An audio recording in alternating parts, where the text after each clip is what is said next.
All right, FPL, right. We talked about coronavirus sabotaging the league, the world, day-to-day life. Yes, it has gone and sabotaged FPL too, because God knows how you're supposed to win this league this year with everything that's going on. It's going to take a very lucky, maybe slightly skillful man. Right, Becky, elaborate for us. FPL, we're going in a bit of depth this week, so where are we starting? Yeah, I think it's only fair that we delve in a little bit deeper this week, because I don't want to say we've glossed over it the last few weeks, but we've sort of assumed that the FPL game weeks as we know them, like I mentioned, I think it might have been last week, I was telling people, I was urging people, don't panic. I was saying things are going to get back to normal. The big clubs are going to get back to normal. The big scorers from seasons gone by are going to start scoring. Everything's going to be fine. Don't rush for your wild card. All of these things that I was saying, because normally, and I think we should agree, those things do tend to happen. And as we've just mentioned on the previous topic, they aren't happening at the moment. And there's a general concern that I haven't seen amongst the FPL community and just general football fans that things might not follow the norm of how they usually do, and the patterns that we've seen in previous seasons might not be the case for this year. So we've discussed the crazy week that's just happened and the results that shocked us all.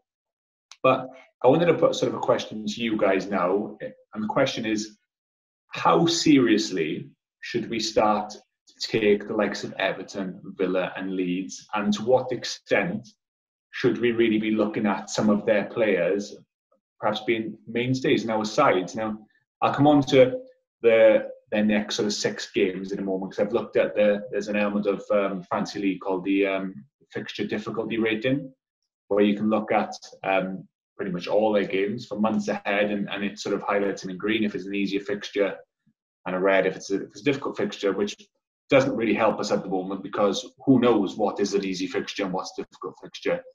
But before I sort of go into the games, the question is, how seriously do we need to start taking Everton players, Villa players, Leeds players, for example?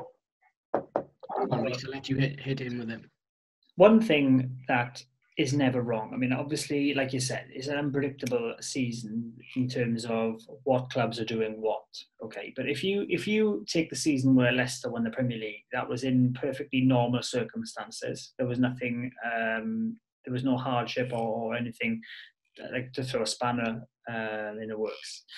But when people figured out that Vardy was on top form, they were putting Vardy in their team. When they figured out Mahrez was scoring points, they put Mahrez in their team. So when it comes to this season, you see Everton initially flying high, then there's no reason not to go with the form. You know, if there are teams that are scoring lots of goals and there's a player that's heavily involved in their goals, then it would make sense, regardless of what that team is, whether it's West Brom, whether it be Liverpool, to put those players in your team. So you have to follow the form. Always follow the form. Let me sort of, so I'll break down some of the fixtures as well. So if you're looking at Everton, so if you're someone who hasn't got any Everton players, or maybe you've just got one, maybe you're trying to find a way to get others into your team, you're looking at the next 6 fixtures, right? They've got a very interesting game after the international break, Merseyside Derby, which is probably the most excited I've been for Merseyside Derby for some time, and I hope it doesn't disappoint, because for the first time in a while, we really don't know how that's going to go. After that, they've got Southampton, then Newcastle, then Manchester United, then Fulham, then Leeds. It's not the easiest sort of run in. And then you look at Villa, fresh off that big victory. They've got Leicester, then Leeds, Southampton, Arsenal, Brighton, and West Ham. It's a bit of a mixed bag there. So there's a few sort of, you can make a case, should I say, for putting some of those players in. And if it's Villa, perhaps you might have a look at Grealish. He's only 7.1 million. Ollie Watkins, he had a hat-trick the previous week, 5.9 million. Or perhaps a John McGinn at 5.5. Looking at Everton, they're also relatively cheap. You've got Calvert-Lewin, who can't seem to stop scoring at the moment, 7.6. You've got James Rodriguez, 7.8. And then Richarlison, 7.9. So I think the first game week or two, when they started firing and scoring points, a lot of FPL managers are going, yeah, but don't worry about those. I know they're cheap, but they'll peter out. But they generally now, those rates, I know they've had slight price hikes and ever so slightly 0.1 here and there, but they're looking like very tempting sort of players to choose now. You're looking at James Rodriguez at 7.8 million. You're comparing him to your Bruno Fernandez's, your Kevin De Bruyne's, your Salah's and Mane's. You're saving £4 to £5 million there on some of those. So I think what I'm saying is it would be within your best interests to start looking at these players if you haven't got them already, because there's other people around you who are raking in endless points for the likes of Ollie Watkins, Grealish, Rodriguez, etc. So, You're right. But use the Leicester analogy again. I remember as a Newcastle fan sitting in St James's Park, I had a season ticket up there for a few years, and I knew that Leicester were doing well and things, but I hadn't watched many of their performances, especially under the microscope, until obviously they came to St James's Park, and they won the game with 3-0 that day. And not only did they win 3-0, but it was the most impressive performance I've ever seen live out of any club ever. So when you see things like that, you start to realize actually these players are churning in these points because yes, they have good ability and they're playing well, but realistically it's because the system they're playing in is good and the style of play they're playing is working and they're consistent in doing so. When you look at a Villa, they've had a good start to the season, but do we see that continuing, for example? We've had a couple of clean sheets. Do we see that defence as a sturdy defence that's going to keep clean sheets all season and rake in the points? No, we don't. Do we see their attacking line as one that's going to go ahead and challenge Mane, Salah and Firmino for their goals tally? No, we don't. When you look at Everton, on the other hand, and again, not to disrespect Aston Villa, but when you look at Everton, yes, Calvert-Lewin's getting the goals. Yes, he's playing well. He's not playing out of his skin. He's been good. He's got the goals, which is what he's meant to do. And yes, James Rodriguez has been fantastic. But Carlo Ancelotti's system is allowing them to play in that way. And that is how you can start to see a pattern form. You can start to predict that any future games that they play, whether against Liverpool, Brighton, or a team very near the bottom, like a Fulham, West Brom, they're going to play in that way. And that's going to allow the strikers to get goals. And it's a good predictor of points. Yeah. And Reece kind of mentioned there, and this brings me on to one of my other sort of suggestions or tips, if you like. You mentioned about Villa's defence. Do we see the likes of Villa, maybe Leeds, their defence holding out, or they start leaking goals? Perhaps not. But what I will say is, if you in FPL at the moment, I would suggest you look at a 3 at the back formation for defence, 3-4-3, maybe a 3-5-2, because you're getting nothing for defenders at the moment, really, unless you go on for full backs. If you're looking to do a wild card or redo your team, or you're playing a 3 at the back, my advice would be look at full backs that are going to get you assists, because they're probably not going to get you clean sheets.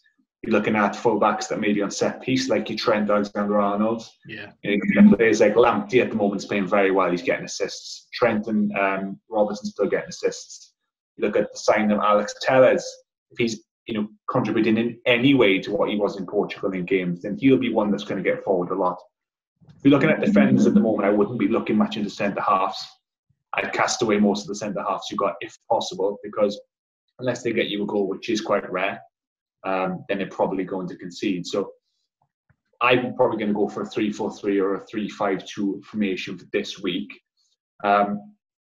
Before I get on to sort of captain pick, Spooner, was like anything that you wanted to bring up on FPL or resending you wanted to bring up? The one guy that I feel like has been a very big letdown thus far was Aubameyang. Ever since he signed that Arsenal contract, he's gone off the boil a little bit, and he is a luxury player.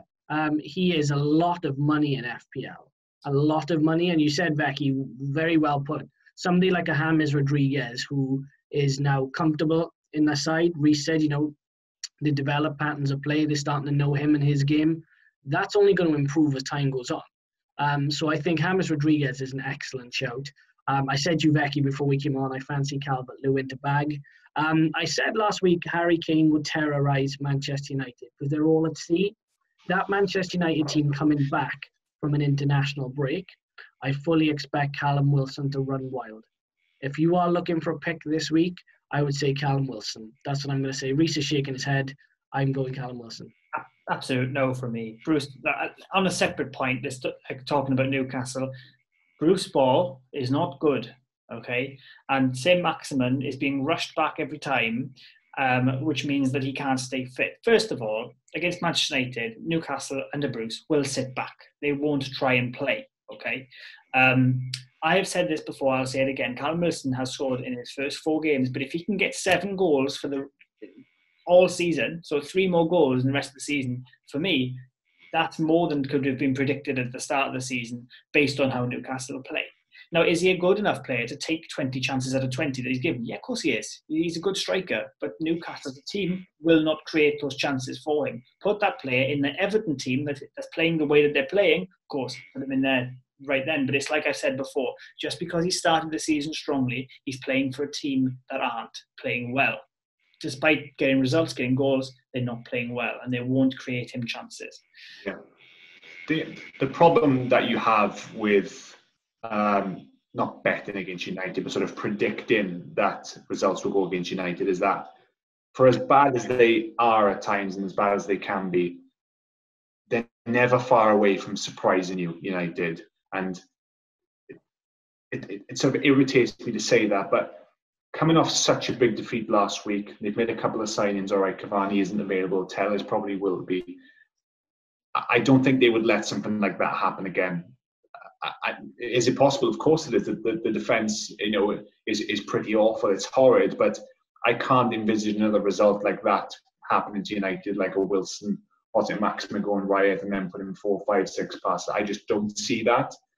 I think I can see United sort of getting a result against Newcastle, maybe on a slight upturn, and then it will all fall apart again. But again, you said it last week, Spoon, you mentioned about Kane going wild.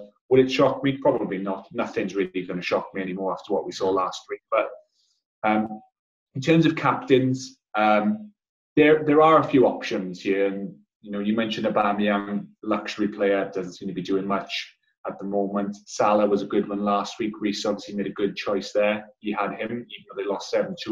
What did you get, you, Reece? 20-odd points, 30-odd points? Yeah, he got the 2 goals. When I picked, I think it was Jimenez. Obviously, you did well with Kane. So it is kind of a mixed bag. But you have to look at perhaps Bruno Fernandes. Reece likes to call him Fernandes, as do many others, because if they get a penalty, which the odds are quite stacked in that favour, then he will take them and probably score them. And if United just so happen to hit any sort of decent pattern of play or play well, then he's usually a focal point of those. So he is one to consider if you're anticipating they might play well. And then you're looking at the usual suspects for you. You said Kane, Son, those two, they can't seem to miss between them. Assists, goals galore. I'm sure I read that is Christian Pulisic back this week? He is, yeah. For Chelsea. So I'd be interested to see if he was to sort of get a start or whether he was to come on. And it wouldn't surprise me if he was to sort of, from where he left off last time, start back there and start getting in amongst the goals again, because they're not really coming from Havertz or Werner. So he might be one to consider if you're looking to go a little bit different to the rest. And then the last one, which is the most left field of them all, and I know Reece probably won't agree with this one, but they are home to Fulham, which is Sheffield United. If you're lucky enough to have had a Ryan Brewster in your team for £4.5 million, which I was, I kind of put him in there with the view that he might get picked up by a club and play every week, but if not, then he'll just stay on my bench, and he was only 4.5 million. But he's been told, Chris Wilder has said he will start, and he is likely to play every week, and they are playing Fulham at home, and Fulham are dreadful, as we know.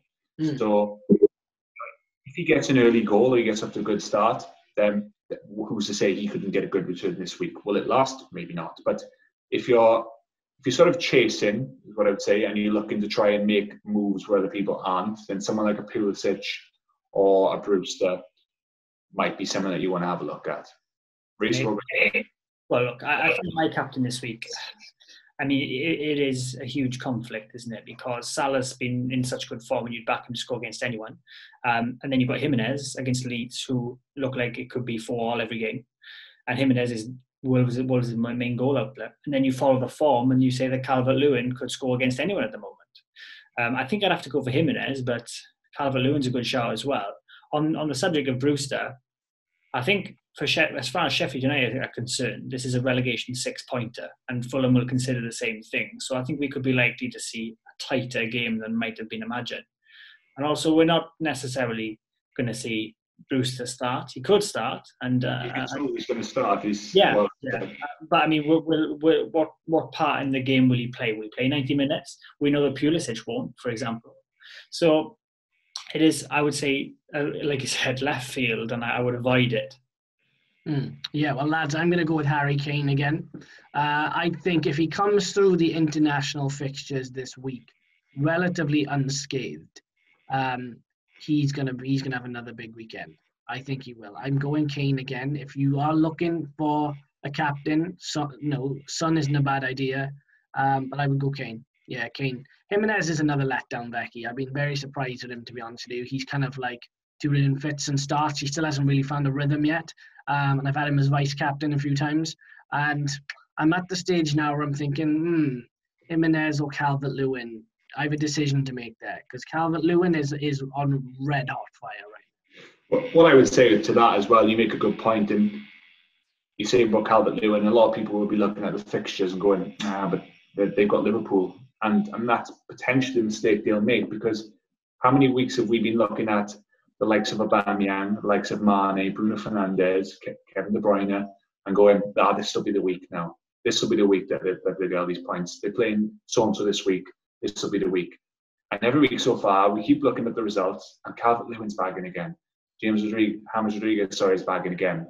And a lot depends with me, because I'm going to wait until about Friday to see what the Kevin De Bruyne situation is. Because obviously he had a bit of a knock on the international break, and he does tend to play very well against Arsenal, gets good points return, and he's currently in my team. So I'm going to try and get an update from him, because if he isn't playing, then I might look to take him out for perhaps a Salah or a Bruno Fernandes and go for one of them too. But if you're going to be one of those people that's going to overlook Calvert-Lewin again, then do so at your peril, because it wouldn't surprise me. But they could lose 3-2, right? That's possible, and he could get both of them. So you don't need so much focus too much on the results sometimes, just will they get the goals? And you'd have to argue at the moment that there's a very real possibility that Calvert-Lewin could get a goal. So he's one that I think will still be popular.